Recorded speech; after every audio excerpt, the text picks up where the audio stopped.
Guys, kalian udah pada tahu belum sih? Kalau gaji pekerja di Indonesia akan dipotong untuk dimasukkan ke dalam rekening dana tapera.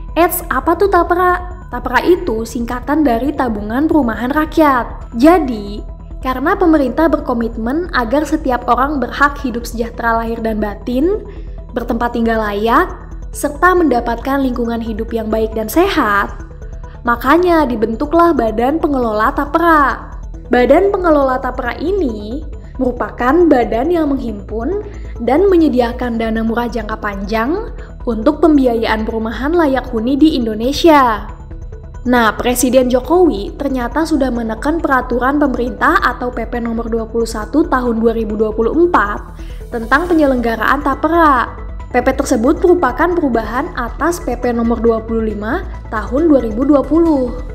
Nah, iuran tapera ini nggak cuma berlaku buat PNS aja, tapi buat semua pekerja ya, mulai dari calon PNS, anggota TNI Polri, pejabat negara, sampai pegawai BUMN, BUMD, dan BUMDes. Nggak berhenti di situ, para pekerja swasta, pekerja mandiri yang tidak terima upah, sampai freelancer juga kena loh. Hal ini tercantum di pasal 7 PP tahun 2024. Pokoknya, kalau para pekerja itu sudah berusia paling rendah 20 tahun atau sudah menikah dan berpenghasilan paling sedikit sebesar upah minimum, mereka masuk kriteria itu. Hal ini tercantum di dalam pasal 5. Jadi bakal dipotong tuh gajinya untuk dimasukkan ke tapera. Besarannya berapa sih? Setiap pekerjaan besaran potongannya ini tuh beda-beda. Mulai dari 0,5 hingga 3%. Kalau untuk pekerja yang ditanggung bersama oleh pemberi kerja, itu paling kecil 0,5%. Tapi untuk pekerja yang tidak ditanggung sama pemberi kerja, kena 2,5%. Untuk pekerja mandiri, malah kena 3%. Pokoknya, jadwal penyetoran simpanan tapera ini paling lambat tuh pada tanggal 10 setiap bulannya dan dilakukan oleh pemberi kerja. Hal ini juga udah tercantum nih di pasal 20. Aturan soal tapera ini langsung jadi perhatian para pekerja nih. Ya iyalah, jumlah angkatan kerja berdasarkan data Badan Pusat Statistik per akhir tahun 2023 aja mencapai 139,85 juta. Nah, dari jumlah itu didominasi sama karyawan, pegawai, buruh, hingga 37,68%. Sedangkan 23,3%-nya usaha sendiri dan 14,15% usahanya dibantu buruh tidak tetap.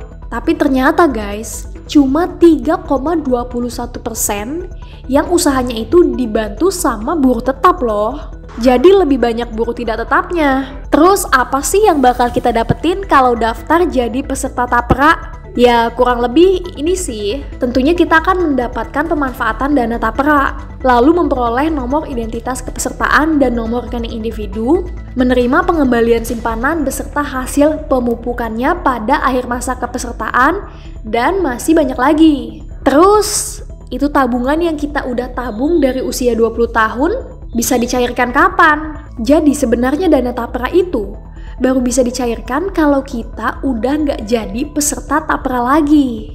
Nah, syarat untuk nggak jadi peserta tapera, peserta tidak memenuhi kriteria sebagai peserta lagi selama 5 tahun berturut-turut. Terus kalau peserta meninggal dunia, lalu kalau peserta udah pensiun, dan kalau udah mencapai usia 58 tahun bagi pekerja mandiri. Karena isu tapera ini lagi rame, Presiden Jokowi sampai speak up loh guys. Pak Jokowi mengakui memang ada pro kontra terkait tapera ini. Namun, Jokowi minta masyarakat supaya nggak perlu khawatir. Sama kayak saat pemerintah membayarkan iuran peserta non-penerima bantuan dalam Program Jaminan Kesehatan Nasional atau JKN. Ya semuanya dihitung lah. Biasa dalam kebijakan yang baru itu pasti masyarakat juga ikut berhitung, mampu atau nggak mampu, berat atau nggak berat. Seperti dulu waktu